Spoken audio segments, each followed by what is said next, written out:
François Bon, Les Carnets, une série qui s'intitule Décompte. On est déjà à la 10e.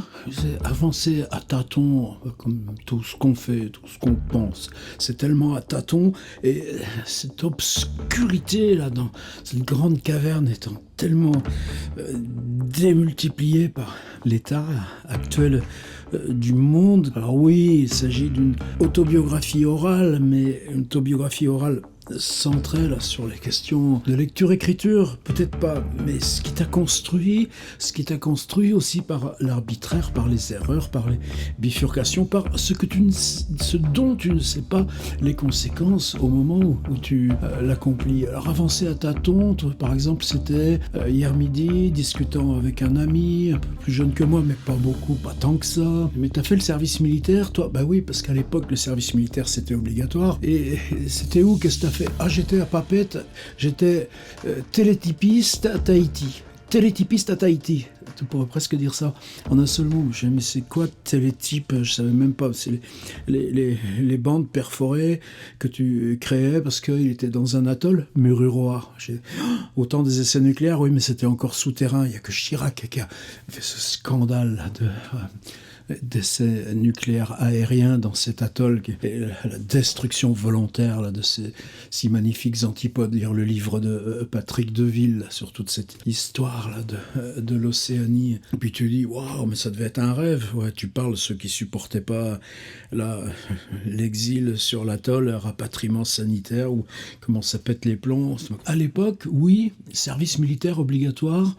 Et tu le vivais comme on allait te prendre un an de ta vie. Pour d'autres, par exemple, quand tu étais sursitaire, étudiant, mais tu avais le droit de partir ce qu'on appelait la coopération. Alors là, tu partais 2 ans au lieu d'1 an, mais tu étais dans des tâches d'enseignement ou autre. Il y en a beaucoup pour qui ça a été totalement structurant. Je parlais essai nucléaire, Jacques Roubaud, qui se trouve présent en tant que service météorologique de l'armée au moment où la France fait exploser sa première bombe atomique, là, dans le sud de l'Algérie, et il fallait que le météorologue, là, l'étudiant en maths, venu là sur Citer, en se demandant bien ce qu'il faisait là, au bord du désert, qui disent, ah, oui, mais pour être sûr que les vents allaient emmener le nuage vers l'Afrique noire, et pas remonter vers le nord, la métropole.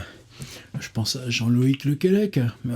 Oui, il était violoniste. En tant que musicien, il avait demandé à la Louisiane en coopération. On l'envoie où? En Libye. Et c'est comme ça qu'il est devenu le directeur de recherche, et tout ce qu'il a apporté là dans ses recherches statistiques sur l'origine des mythes. Et là, je commence à être un petit peu sur mon terrain, sur ces choses-là qui se révèlent un peu moyennes, un peu ternes.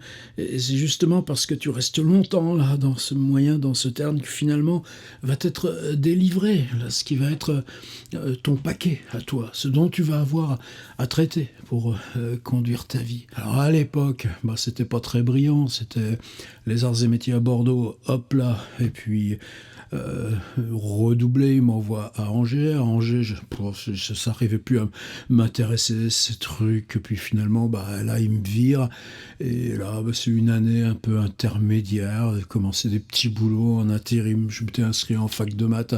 Mais au bout de 2 mois, franchement, puis même, au bout de 3 ans d'école d'ingénieur, truc arts et métiers, mentalement, t'es flingué. Tu sais calculer des poutres, oh, ça certainement.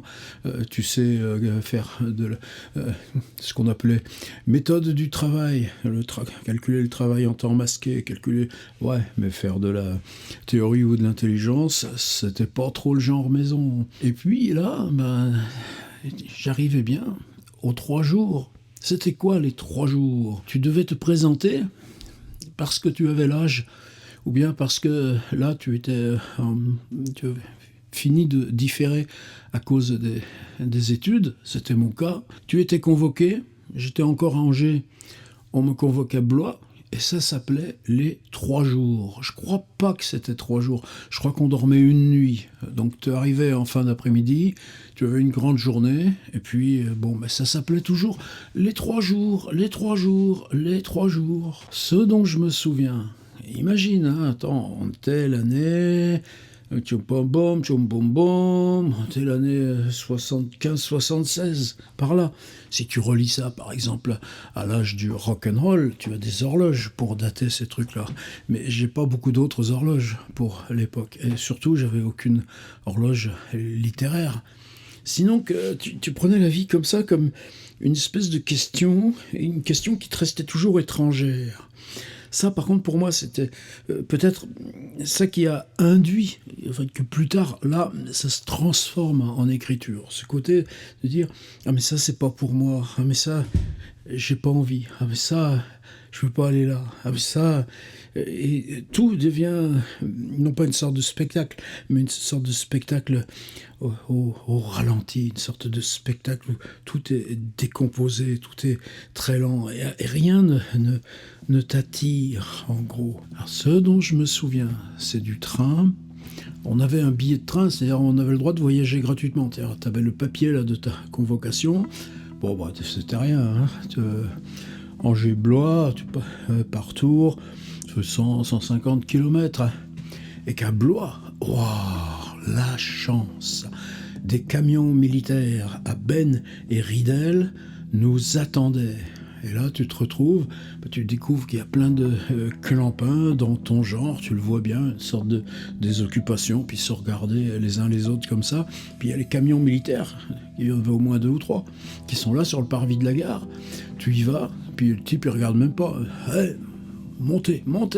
Et tu te retrouves assis dans un camion militaire. Alors, encore l'autre jour, en traversant Blois, je trouvais, là, il y a une immense caserne qui a été transformée en résidence, en logement. Donc, est-ce que maintenant, là où on nous avait emmenés, non seulement je pourrais pas trouver où c'est, mais à Tours, c'est pareil, ils en ont démoli des tas de casernes, ou revendues, ou reconverties, donc je ne saurais plus du tout localiser. Est-ce que ça avait d'importance, ça ?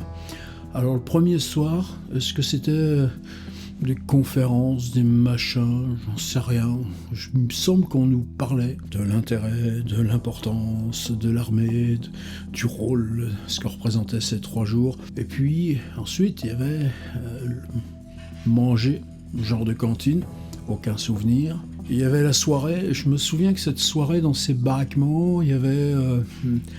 il y avait des tables de ping-pong, des tables de billard, des baby-foot, des trucs comme ça. Et puis, bon, t'es là en train de regarder tous ces gens. Et il y en a un avec qui on s'était mis à parler. Ça aussi, c'est quelque chose d'extrêmement curieux, parce que j'ai toujours gardé son nom. Un gars qui s'appelait Froger. Et est-ce que je le connaissais de vue, pour l'avoir vu là, dans ces périodes où j'allais un peu à la fac, j'en sais rien, mais enfin bon, je m'étais retrouvé avec ce Froger.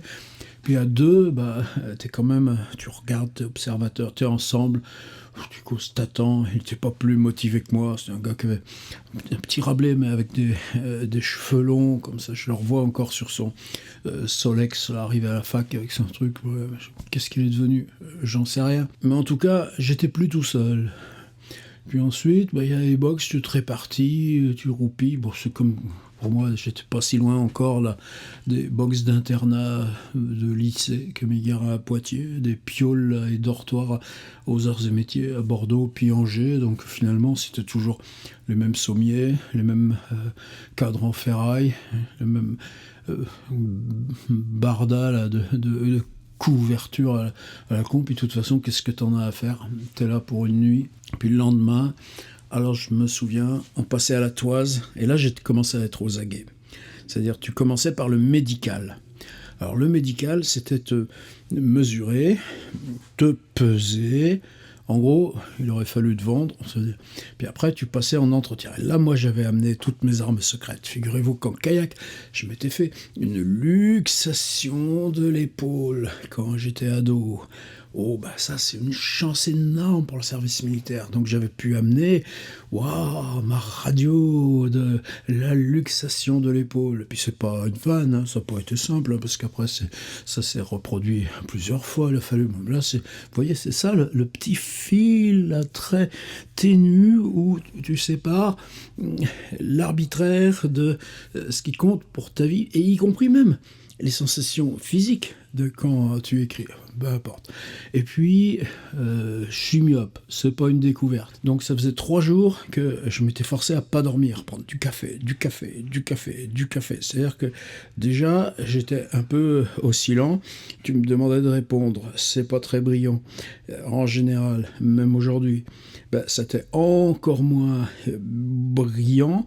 Fallait que je cherche, mais j'étais dans un état tel que les yeux, ça avait du mal aussi à se réveiller. Est-ce que je voyais moins pour autant? C'est pas sûr, de toute façon on te fiche là-dessus. Alors c'était d'autres, c'est des gars comme toi en gros, qui étaient là. Est-ce qu'ils avaient fait des études de médecine ou autre? On les mettait là, tu lis les lettres, A, B, C, E, I, O, P, U, I, M, O, tu déchiffres. Et là pour moi, fais attention, fais comme si tu y vois encore moins que tu y vois. Donc, bon, là, c'est comme j'ai passé mon examen. C'était réussir à ce que l'armée française te refusasse. Eh ben, j'y suis arrivé. Et puis ensuite, il y avait les exercices intellectuels. Et ça, c'est là où le souvenir peut-être se marque un peu. Première fois, on t'amène des trucs. Alors, tu as des photocopies. Et tu as une photocopie de, je crois que c'était Télé 7 jours, les programmes de la télé du soir. À l'époque, il y avait 3 chaînes, c'est tout. Et toi, on te disait, sur quelle chaîne est tel film? Ou bien, je sais plus, mais quelque chose comme ça. Tu disais, mais qu'est-ce qu'on me fait faire? Et puis ensuite, il y avait 2-3 petits trucs comme ça, des petits tests de logique, des petits tests de maths.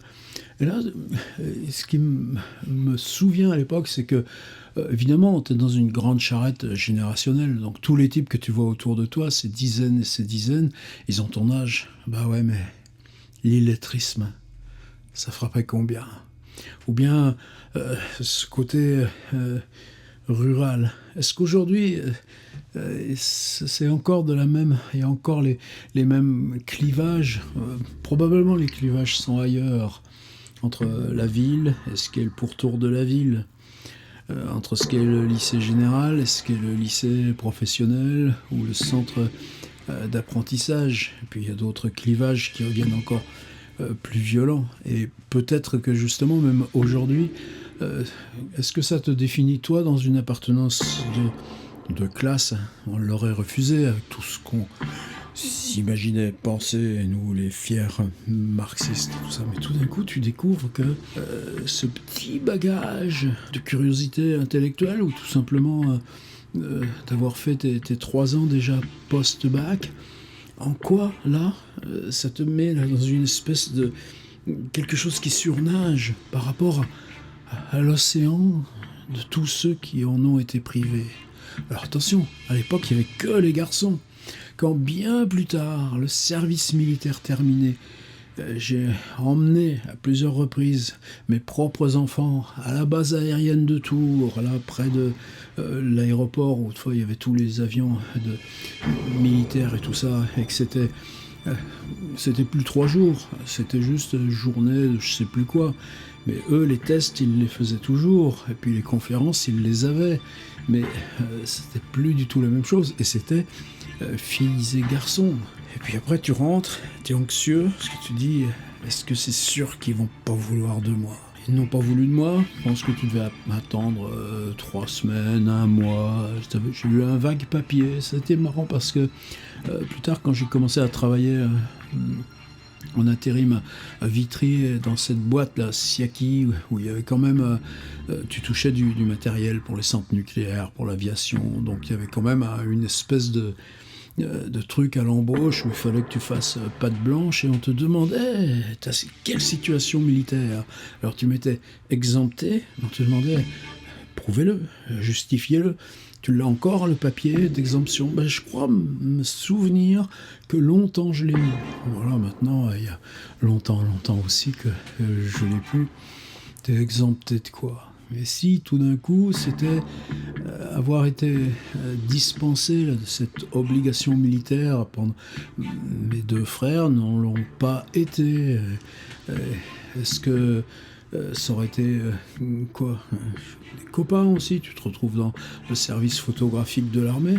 Wow, ça peut être super. Ou tu te retrouves à faire un stit. Y compris dans les établissements gérés par les trucs militaires. Ça peut être super. puis à côté de ça, bah, tu en as... Qu'est-ce que j'aurais eu, moi? Conduire un camion, ça m'aurait bien plu. J'aurais passé mon permis de camion. J'aurais demandé à conduire un camion. Ben voilà, j'y étais trop myope. Puis tu peux pas prendre le risque de prendre un gars qui peut avoir une luxation de l'épaule à tout moment parce qu'il a fait du kayak sur la Charente étant jeune. Donc, au revoir la vie militaire. Pas connu. Alors il reste ça, vague souvenir là, des 3 jours. Une journée à Blois, à faire des tests et savoir que tu es capable de déchiffrer une photocopie d'une page de Télé 7 jours. Puis Froger, le nom là qui revient. Le jour là que je gambergeais, tiens, et si je parlais de ça, le nom Froger qui vient.